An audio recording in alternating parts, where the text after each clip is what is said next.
Quand j'étais jeune, je me voyais peu. Je n'avais pas le temps.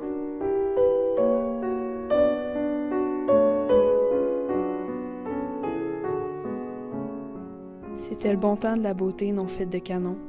la beauté non imprégnée du sexe des hommes, celui de la facétie, de l'autodérision où on se trouve à son aise devant les traits de son visage, qui deviendront un jour ingrats.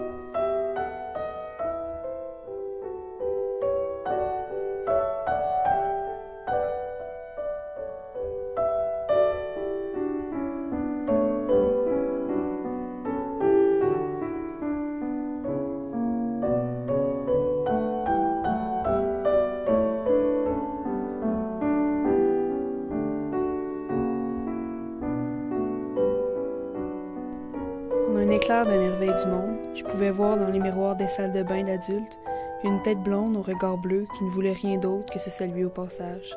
Reconnaissance à la va-vite, par-dessus laquelle je m'adressais, la plupart du temps, une grimace.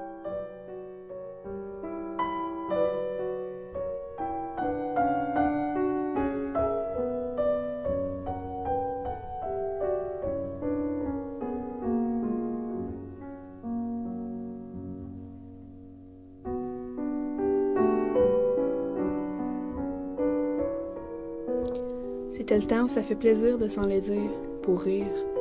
C'était le temps d'avant la dramatisation du visage, où tout est à remodeler, le temps d'avant, le temps de l'alimentation du plus grand sérieux de la capture des hommes.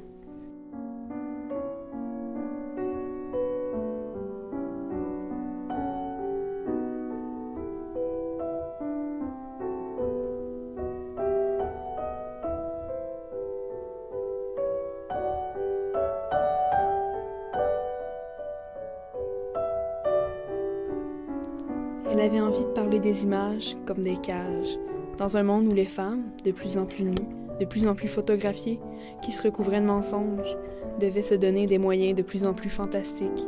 de temps et d'argent, des moyens de douleur, des moyens techniques, médicaux, pour se masquer.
Et pendant que tu te bats pour que justice soit faite,